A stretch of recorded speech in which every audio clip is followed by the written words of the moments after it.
I was not supposed to be impressed by this game. Just another superhero fighter, another licensed cash grab, another forgettable release. That's what I thought. Until I launched my first match in a 3v3 team-based fighting game developed by Quarter Up. And from the first match, you can tell this isn't some lazy adaptation. This is built by people who understand what makes a fighting game work. Tight inputs, responsive controls, clear feedback on every action. Nothing feels random.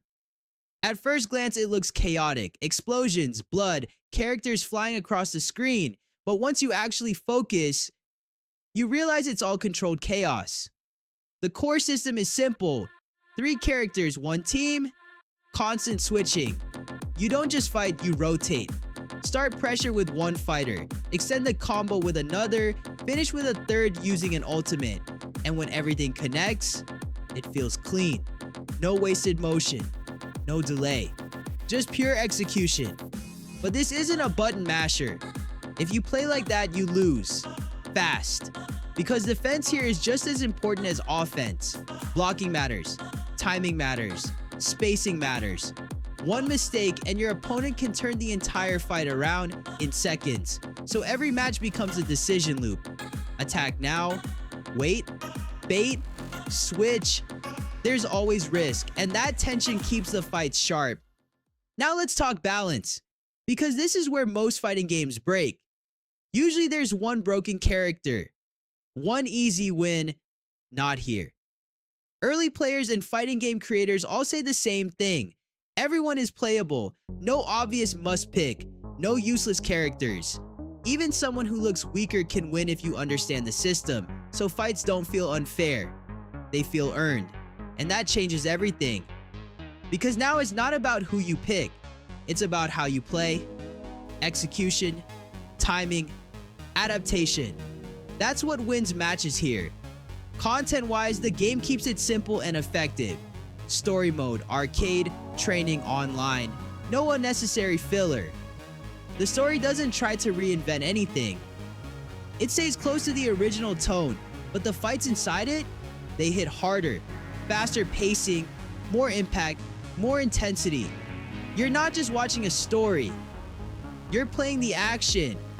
And now something people usually ignore in fighting games, the music.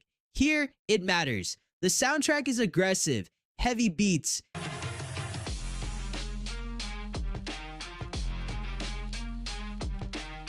deep bass, fast tempo. It matches the speed of the gameplay perfectly. When a combo starts building, the music pushes it forward. When a finisher hits, the sound hits with it. It's not just background noise, it's part of the fight. It builds tension, it amplifies impact, and during close matches, it makes everything feel more intense. This is not just a fighting game trying to look cool. This is a system built to feel fast, brutal, and controlled at the same time. And that's what makes Invincible versus stand out immediately. Now let's talk about what really sells this game. The visuals. Because this is where Invincible versus goes from good to insane. There are moments, no exaggeration, where this game looks better than the show Invincible. Character models are sharp. Clean lines, detailed textures, strong silhouettes, animations are fluid but not soft. Every movement feels heavy. When a punch lands, you don't just see it, you feel it. And the camera? It's not just following the fight, it's directing it. Big hits zoom in, finishers slow down, impacts get that extra emphasis. Every important moment is framed like a scene from a movie, and that makes every fight feel bigger than it actually is. Now add the environments. You're not fighting in static arenas, you're fighting in living spaces, cities, alien worlds, massive open locations. And they don't just sit there. They break, walls collapse, structures shatter. The environment reacts to your hits. You launch someone across the screen. They don't just fall. They go through something, and that's important. Because it finally sells the idea that these characters are not human. They're powerful. And the world around them can't handle it. But let's be real, none of this matters as much as one thing: the brutality. This is the core of the game, and Invincible versus doesn't hold back at all. Finishers here are not quick animations. They're full sequences, slow, detailed, uncomfortable. Bones bend the wrong way, bodies get crushed, impacts feel final, and sometimes the game just pauses for a second to let you see what you've done. Ultimates go even further. They don't just deal damage, they dominate the screen. Big motion, huge impact, full control. You hit one of these and the fight just stops. For a moment, it's not even gameplay anymore, it's a spectacle. And yeah, there are moments where you sit there like, okay, this is too much. But that's the point. Because this is exactly what people expect from Invincible. The game doesn't censor itself. It doesn't tone things down. It commits fully. But here's why it actually works. The brutality isn't random. It's not there just to shock you. It's consistent with the world. These characters are supposed to be this strong, this dangerous. So when the game shows that, it feels right, not forced. And then you start noticing the details. Small things. How characters react to hits. How their animations change mid-combo. Little references to the original story.